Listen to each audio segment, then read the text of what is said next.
መጽሐፈ ምስጢር ዘፖለቲካ የአብይና የኢሳይያስ የፍቅር ጀንበር ስትጠልቅ።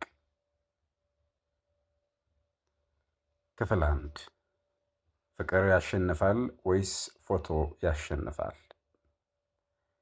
ያኔ 2010 ዓመተ ምህረት ላይ ነገሩ ሲጀመር ኢትዮጵያ ውስጥ የለውጥ አየር ሳይሆን የለውጥ አውሎ ነፋስ ነበር የመጣው። ዶክተር አብይ አህመድ ወደ መንበሩ ሲወጡ የመጀመሪያው ስራቸው ያደረጉት የካርታ ጨዋታ ነበር። አስመራ ሄደው ፕሬዝዳንት ኢሳይያስን ሲያቅፉ ዓለም ሁሉ ኧረ ተው የኖቤል ሽልማት አነሳቸው ብሎ ተረባረበ። ያኔ አብይ ኢትዮጵያዊ ሙሴ ተባሉ። ህዝቡም ባህሩን ወይም ቀይ ባህርን ከፍለው ሊያሻግሩን ነው ብለው ሻንጣቸውን ሸከፉ። በዛ ሰሞን አዲስ አበባ ውስጥ ኢሳይያስ የሚል ስም ያለው ልጅ ያልተወለደበት ሰፈር አልነበረም። የሁለት መሪዎች ፎቶ ያለበት ትራስ ለፍቅር ቀጠሮ ማሳመሪያ ሆነ። እምነት ልክ እንደ ቆሎ በየመንገዱ ይቸረቸር ጀመር። ክፍል 2 የአስመራው የመኪና ሽርሽርና የአዲስ አበባው የቤተ መንግስት ቁልፍ። ያኔ አብይ አህመድ አስመራ ጎዳና ላይ በመኪና ሲንሸራሸሩ፣ ኢሳይያስ አፈወርቂ ደግሞ ሾፌር ሆነው ሲያሽከረክሩ ስናይ እረ ወንድማማችነት እንዲህ ነው አለን። አዲስ አበባ መጥተው ደግሞ የቤተ መንግስቱን ቁልፍ እንካ ሲባባሉ ነገሩ ሁሉ ልክ እንደ ቱርክ ድራማ የፍቅር ታሪክ ሆነ። ኧረ ተው አይን ይገባባችኋል የሚል ሽማግሌም ጠፍቶ ነበር። በየፌስቡክና በየቲክቶኩ አብይ ኢሳይያስ የሚል ቻለንጅ ተጀመረ። ህዝቡም አሁንማ አሰብ ላይ ካልዋኘን አናርፍም ብሎ ቁምጣውን አዘጋጀ። ኤርትራውያንም አዲስ አበባ መተን ሽሮ ካልበላን ብለው ሻንጣቸውን ይዘው ነገሩ ሁሉ እምነት በኪሎ የሚታደልበት ወቅት ነበር።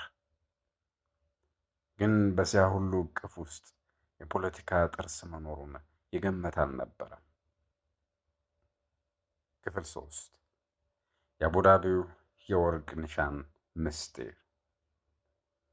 አቡዳቢ ላይ ያንን ትልቅ የወርቅ ኒሻን ባንገታቸው ሲያጠልቁ ፈገግታቸው ከካሜራ ብርሃን በላይ ይደምቅ ነበር።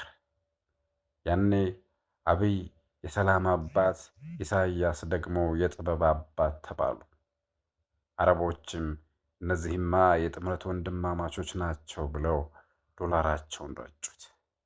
ነገር ግን ያ ኒሻን በአንገታቸው ሲገባ በልባቸው ውስጥ ያለው የጥርጣሬ ግድግዳ አልፈረሰም ነበር።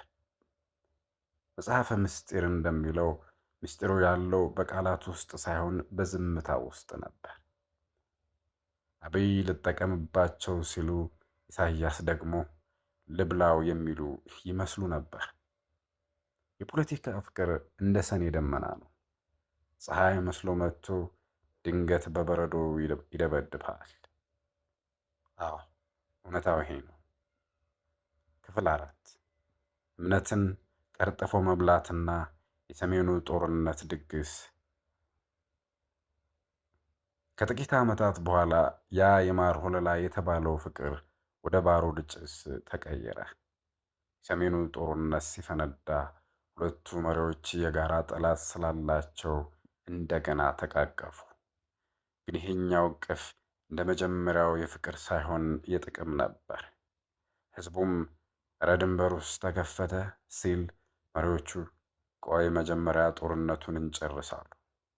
ጦርነቱ አለቀ፣ ግን ድንበሩ እንደታጠረ ቀረ።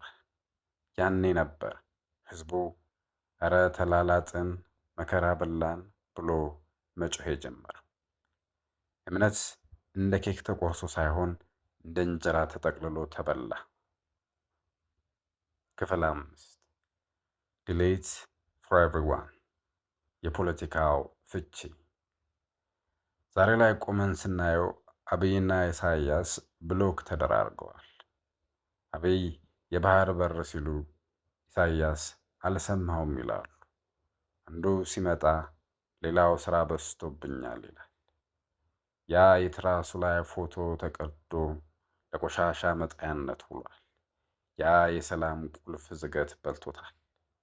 ትላንት በመኪና አብረው ሲዞሩ ያየናቸው መሪዎች ዛሬ በቃላት ጦር ሲወራወሩ ስናይ እምነት እኮ ርካሽ ሆናለች ያስብላል። አብይ አህመድ ሙሴ ተብለው ባህሩን ሊከፍሉ ሲነሱ አሁን ግን ባህሩን ለማየት የቴሌስኮፕ ፖለቲካ ውስጥ የገቡ ይመስላሉ። በአጠቃላይ የፖለቲካ ሰርግ የህዝብ ለቅሶ ሆኖ ቀርቷል። ከዚህ የምንማረው አንድ ትልቅ ነገር አለ። የፖለቲከኞች ፍቅር ልክ እንደ ቴሌግራም ሜሴጅ ነው። በማንኛውም ሰዓት ዲሊት ፎር ኤቨሪዋን ሊደረግ ይችላል። ህዝቡ ግን በየዋህነት አሁንም ድንበር ላይ ቆሞ የትኛው ነው እውነተኛው ፊት እያለ ይጠይቃል። ታዲያ ምን ይሻላል? የሚሻለው ወደፊት የምናየው ይሆናል። መልካም ጊዜ